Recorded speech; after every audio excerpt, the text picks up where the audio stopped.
Salut à toi, aujourd'hui on se retrouve pour une nouvelle vidéo avec un petit peu de grammaire allemande, rassure-toi, ça va pas faire mal.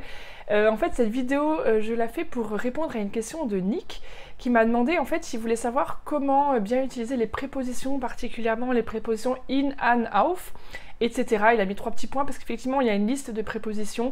Alors on va en voir une partie ici et puis je ferai certainement une deuxième vidéo pour que ce soit pas non plus trop long et que ça, voilà, que tu puisses intégrer aussi les choses. Mais donc voilà, je vais essayer de faire maintenant cette vidéo pour répondre à la question de Nick qui me demandait aussi voilà, la différence un peu quand est-ce qu'on dit in der Bank, in die Bank. Alors j'ai déjà fait une vidéo à ce sujet-là, c'était pour répondre aux 3 questions. Woher kommst du, wohin gehst du, wo bist du? Je t'invite à aller revoir cette vidéo en cliquant sur le lien qui va s'afficher là en haut de la vidéo normalement. Donc là aussi je donne un petit peu des réponses déjà sur comment savoir quand est-ce qu'on dit in die Bank ou bien in der Bank. Alors aujourd'hui donc on va aller un petit peu dans une autre approche aussi. Tu vas voir pour t'expliquer donc ce petit point un petit peu de grammaire mais le faire de manière naturelle, naturellement. Alors, si tu ne l'as pas encore fait, je te rappelle que tu peux télécharger mon guide pour apprendre l'allemand en 5 minutes par jour. Il est sur mon site internet, je te mets le lien dans la description de cette vidéo, c'est www.apprendrenaturellement.com/cadeau. Voilà, et donc tu tomberas sur ce cadeau gratuit, bien évidemment, que je t'offre. Alors, aujourd'hui, donc, on va faire un petit peu de grammaire, mais pratique, tu vas voir, ça va être fun. Donc, j'ai déjà préparé des petites choses là sur ce tableau, donc... on a besoin de 2 petits outils. Das ist eine Kiste. Die Kiste. Okay? Das ist eine Kiste. Eine schöne Kiste mit Blumen drauf, mit ganz vielen Blumen und Fotos und so. Übrigens, die Kiste ist auf, die Kiste ist zu. Ich mache die Kiste auf, ich mache die Kiste zu. Die Kiste ist zu, die Kiste ist auf. Okay? Die Kiste ist ganz leer. Sie ist ganz leer, da ist nichts drin. Die Kiste ist leer. Aber das ist eine Kerze. Die Kerze. Das ist eine Kerze. Au passage, je te rappelle, je te l'ai mis en rouge puisque c'est féminin. Die Kerze, die Kiste. Ils ont l'article die tous les deux, donc c'est bien féminin. Also nochmal auf Deutsch. Das ist eine Kerze, die Kerze, und das ist eine Kiste, die Kiste. Übrigens, die Kerze ist aus. Ich habe kein Feuerzeug, also die Kerze ist aus. Sie ist nicht an. Die Kerze ist aus. Aber darum geht es heute nicht. Aujourd'hui, on va donc voir ensemble comment dire en allemand la bougie est dans la boîte. Ou bien je pose la bougie dans la boîte. Pourquoi est-ce que j'ai présenté ces 2 phrases? Je vais t'expliquer. Puisque en français, alors on va pas rentrer dans la grammaire française, dans les détails, mais si on prend ici la bougie, en français, ça te rappelle plus ou moins des choses, c'est le sujet. D'accord? Il s'agit de la bougie, de qui est-ce qu'on parle? On parle de la bougie. Et la bougie, où est-ce qu'elle est? Elle est dans la boîte. Donc, elle est où? Ça te rappelle peut-être des choses, elle est dans la boîte, donc c'est un complément de phrase. Dans ce cas-là, d'ailleurs, c'est un attribut puisqu'il y a le verbe être. Après, on s'en fiche de tout ça, ça c'est de la grammaire relou comme on l'apprend à l'école. Ici, donc, ce que je veux juste que tu comprennes, c'est qu'on parle du sujet, la bougie, et de l'endroit où elle est, donc dans la boîte. Hein, puisque tout à l'heure, on va mettre ensemble la bougie dans la boîte. Voilà, ça fait du bruit. Donc la bougie est dans la boîte. Où est-ce qu'elle est? Dans la boîte. Mais il y a une autre phrase en français, et tu vas voir que ça va faire une différence en allemand. Je pose la bougie dans la boîte. Je pose la bougie dans la boîte. Alors, ce qui est important de voir en en français, pardon, c'est que, en fait, la boîte et la bougie, ça reste toujours le même article. Peu importe qu'on dise la bougie est dans la boîte, et la bougie, et je pose la bougie dans la boîte. Alors, bonne nouvelle, en allemand, ça va rester pareil aussi. Donc, on va pas en parler aujourd'hui, puisqu'on parle toujours de la bougie, c'est toujours le sujet, la bougie. Alors, même si la bougie ici, c'est pas un sujet, je vois déjà certains qui sont en train de dire « Ah, attention, aussi, c'est COD, bref. » On s'en fiche. Ce que je veux que tu comprennes, c'est que là, aujourd'hui, on va voir comment ça change en allemand. par rapport à ce que je t'ai écrit là déjà avec ce petit schéma ici. C'est-à-dire que dans la première phrase, la bougie est dans la boîte. Elle est dans la boîte. Voilà, c'est comme ça. La bougie est dans la boîte. D'accord? On est ici en allemand dans ce qu'on appelle du locatif. La bougie, elle est là. Elle est dans la boîte. C'est bon, elle est dedans. Ça bouge pas. D'accord? Par contre, quand en français on dit « je pose la bougie dans la boîte », je pose la bougie dans la boîte, tu vois bien qu'il y a un mouvement. D'accord? C'est pour ça que je te mets là cette petite flèche. Alors vers le haut ou pas, on s'en fiche, hein, mais c'est simplement pour montrer qu'il y a un mouvement. D'accord? Je pose la bougie dans la boîte. En français, ça ne change rien, c'est toujours dans la boîte. En allemand, par contre, ça va changer. Alors, on attaque. Effectivement, dès qu'on a en allemand un mouvement, eh bien, on va avoir l'article à l'accusatif. Dès qu'on est localisé à un endroit, on va avoir l'article au datif. Et c'est pour ça que ça change et qu'on dit parfois in die Bank ou bien in der Bank. Je rappelle là la question de Nick. Donc, comment est-ce qu'on dit ça en allemand? Allez, je te laisse un petit peu réfléchir. Comment est-ce que tu dirais en allemand? La bougie est dans la boîte. Donc, tu as déjà die Kerze, die Kiste. Comment est-ce que tu vas dire en allemand? La bougie est dans la boîte. Je te laisse réfléchir. Alors, peut-être tu as besoin d'une petite aide supplémentaire, c'est le verbe être en allemand. C'est le verbe sein, et donc, puisque là on va le conjuguer à troisième personne, die Kerze ist. Die Kerze ist. Et donc, tu as peut-être déjà entendu parler de cette préposition en allemand, in. Die Kerze ist in, attention, in der Kiste.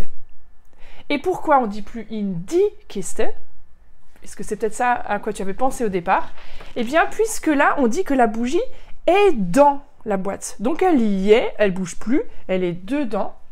Donc, on dit die Kerze ist in der Kiste. L'article qui était dit ici, quand on parlait du sujet, die Kiste, eh bien, devient der au datif, puisqu'on est localisé. La bougie est dans la boîte. Die Kerze ist in der Kiste. Ok? Donc ça, c'est en utilisant le verbe être. La bougie est dans la boîte. Die Kerze ist in der Kiste. Maintenant, on peut utiliser un autre verbe, puisque la bougie, tu as vu déjà qu'elle est tombée tout à l'heure, si elle est debout, en allemand, on ne va pas dire qu'elle est debout avec le verbe être et puis quelque chose qui pourrait faire debout. En allemand, il y a un verbe pour dire qu'on est debout. Tu le connais peut-être? Je te laisse 2 minutes pour réfléchir. Comment on dit qu'on est debout en allemand? Eh bien oui, c'est le verbe stehen. Donc, comment est-ce qu'on dit que la bougie est debout? En fait, hein, en français, on ne dirait pas vraiment que la bougie est debout dans la boîte. Mais en allemand, voilà, on a cette subtilité pour pouvoir préciser que la bougie est posée de manière verticale, est posée debout dans la boîte. Et bien donc, on va dire die Kerze steht in der Kiste. Die Kerze steht in der Kiste. Puisqu'elle est toujours debout, c'est toujours du locatif, on est bien toujours au datif. Die Kerze steht in der Kiste.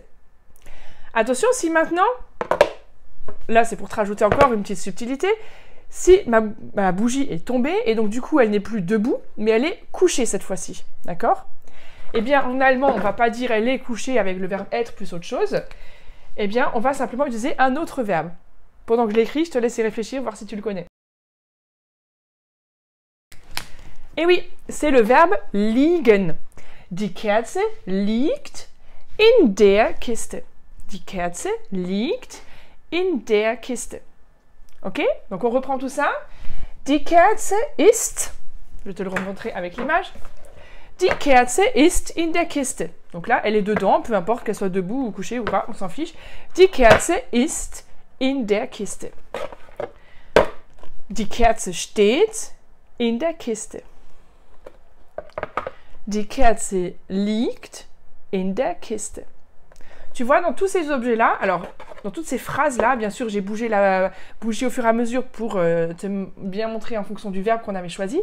Mais tu vois qu'à chaque fois, la bougie, elle est posée, voilà, elle est posée debout, elle est couchée, etc. Mais la bougie est dans la boîte. Donc tout ça, on est bien au locatif, donc c'est toujours le datif. Le datif, quand c'est un nom féminin, eh bien, devient der. Donc c'est die Kiste devient der Kiste. In der Kiste. Die Kerze steht in der Kiste. Die Kerze liegt in der Kiste. Maintenant, comment est-ce que ça se passe quand il y a un mouvement? Eh bien oui, ce qu'il faut savoir, c'est qu'en fait, cette préposition in, pour indiquer qu'on est à l'intérieur de quelque chose, donc c'est dans, hein, dans la boîte, in en allemand, fait partie de ce qu'on appelle en allemand les Wechselpräpositionen. Wechselpräpositionen, das sind Präpositionen, die wechseln. Wechseln, c'est changer, d'accord? Wechseln, parce que parfois, c'est à l'accusatif, parfois, c'est au datif. C'est-à-dire que ces prépositions sont suivies soit de l'accusatif, soit du datif.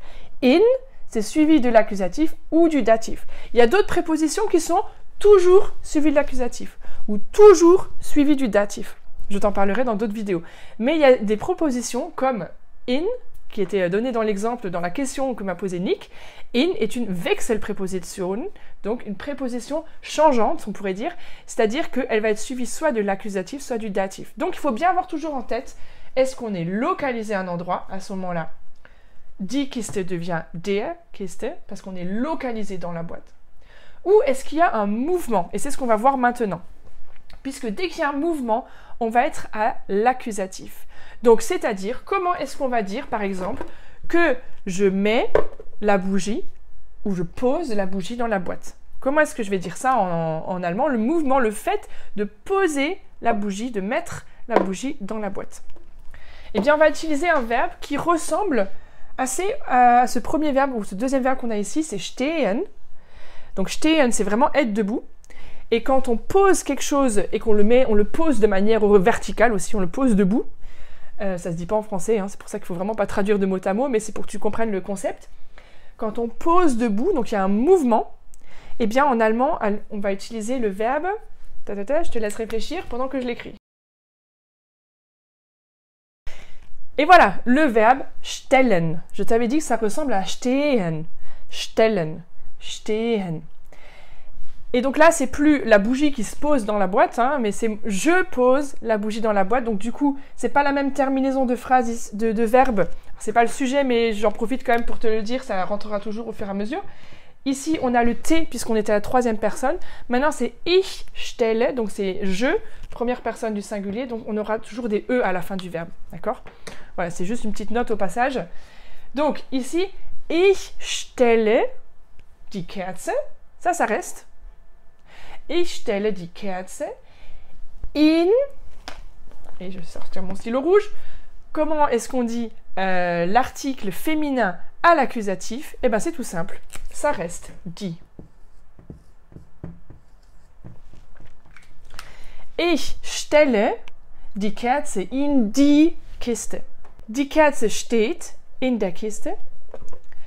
Ich stelle die Kerze in die Kiste. Ok? Et comment dire maintenant si la bougie est couchée? Die Kerze liegt in der Kiste. Et pour lire le mouvement, qu'on pose la bougie dans la boîte, je te laisse trouver le verbe. Là aussi, il ressemble beaucoup. D'accord? Donc ça, c'est ma boîte qui est tombée. Alors, il ressemble beaucoup au verbe qu'on avait ici, liegen. Et là, quand on pose quelque chose, et je te remets le petit E à la fin. Donc, c'est le verbe legen. Ich lege die Kerze in die Kiste. Ich lege die Kerze in die Kiste. Die Kerze liegt in der Kiste. Ok? Voilà, j'espère Nick et puis les autres qui regarderont cette vidéo que ces petits exemples t'ont aidé à comprendre la différence entre quand est-ce qu'on dit in der ou bien in die. Comme je l'ai mentionné dans la vidéo, il y a plusieurs Wechselpräpositionen, il y en a d'autres, et je t'en parlerai dans une prochaine vidéo où on reprendra ça et on donnera encore d'autres exemples. Donc je t'invite à t'abonner à ma chaîne si ce n'est pas encore fait en cliquant sur le lien qui est là au-dessus, en dessous, ça dépend où tu es, sur Facebook ou sur YouTube, mais je suis sûre si tu cherches, tu vas le trouver. Et donc il y aura bientôt une prochaine vidéo où on continuera à voir encore d'autres prépositions changeantes qui prennent parfois l'accusatif, parfois le datif. Attention, garde bien toujours en tête, est-ce qu'il y a un mouvement, donc mouvement égale accusatif, ou est-ce que je suis à un endroit et donc locatif. Donc pour répondre quand même à ta question tout à l'heure par rapport à in der Bank ou in die Bank, eh bien donc si tu dis que tu vas dans la banque, ich gehe in die Bank, ich bin in der Bank. Ich gehe in die Bank, ich bin in der Bank. Ok? Allez, à très bientôt. Tschüss.